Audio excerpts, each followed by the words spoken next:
Luke from Maricopa, Arizona. I was looking up some wrestling shows from 2010, and I found that at several house shows that December, Jon Cena wrestled under the name Juan Cena. My question is, why did Cena change his name for these shows, as he has never done it before or since then? Not only did he go by Juan Cena, he even wore a lucha mask to complete the gimmick. So what happened is, Jon Cena beat the Nexus at SummerSlam and basically killed them dead.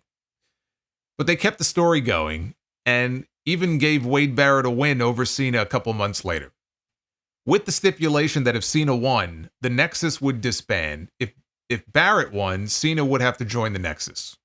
So that was the story. So Cena joined the Nexus. And for weeks on TV, they would do these segments and they would laugh at him and mock him. And I remember they threw water on him in one segment, and all Cena could do was just stand there and take it. Fast forward to Survivor Series. Cena is the guest referee for the main event, which is a WWE title match, Randy Orton defending against Wade Barrett. And Cena has a choice to make, because if Wade Barrett wins, Cena wins his freedom from the Nexus, and Barrett gets the title. But if Barrett loses, then Jon Cena would be fired. Not fired from the Nexus. He would be fired from WWE. Randy Orton wins, and Jon Cena is fired. He refuses to give in. Orton wins. Cena's gone. I don't think Jon Cena missed a single episode of TV after that. I think he ran in and he did all kinds of things. Didn't miss a single show. You would think they would keep him off for a few weeks at least. I don't think he missed any shows. He just kept attacking the Nexus until Wade Barrett got WWE to hire him back. Yes, it is as ridiculous as it sounds. But in that short period of a few weeks, because Cena was advertised for some of the live events, and I mean, he was their biggest draw. I mean, they couldn't well just take him off those shows. He worked, I think it was just one or two matches. He worked under a mask as Juan Cena, and then he was never seen again. Legend has it, he was killed by the same cartel that murdered El Generico. I can't confirm this, but I can't deny it either. Kevin from Washington, D.C., how do you feel about the commentary in WWE right now? It seems that besides Michael Cole and Pat McAfee when he calms down, the other shows are missing that true buzz outside of Monday nights. I feel like a spot for CM Punk when he calls it quits, or even Kevin Owens would be great. Yeah, I think Owens and Punk especially, I think would excel in the role. I think they'd be really good at it. I think commentary's in a good place right now for the most part in WWE. I haven't been watching NXT as much. I don't want to speak on Booker T and Vic Joseph, but as far as the main roster shows are concerned, I think that Corey Graves has settled in very nicely as the lead announcer on that show. Wade Barrett is great.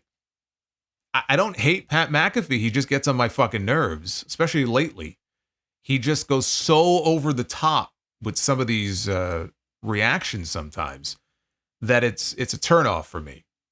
But I like the energy that he brings to the show. I mean, it's certainly not boring.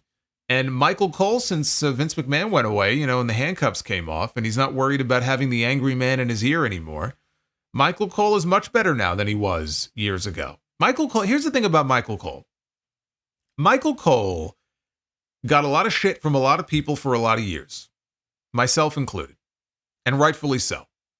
Even if it wasn't totally his fault, he got a lot of shit because he was insufferable on commentary. The reason he was insufferable, as we see now, is because he was working for Vince McMahon. And Vince McMahon had a certain way that he wanted to do commentary. He had certain things he wanted Cole to say. He had certain things he wanted him to promote. We had a Michael Cole heel turn that went on for too long and became just insufferable. And Cole is the company guy. He'll go along and do whatever his boss tells him to do. But if you go listen to Michael Cole at the beginning when he was doing commentary with Taz on SmackDown back in the 2000s, he was very good then. He's a lot better now, but I always liked Cole and Taz. I thought they were a great announce team on SmackDown. But then we went through this period of many years where Cole seemed to regress. And it's not that he got worse or that he was a terrible announcer. He was actually very good at his job and just unfortunately didn't have the chance to show it. And now he does. And he's an invaluable part of that announce team. And he will end up going down as one of the all-time greats. in terms of wrestling announcers. He's not my GOAT. He might be the GOAT for some people. He's not for me. For me, that will always belong to Jim Ross. But he's up there. He's in the conversation.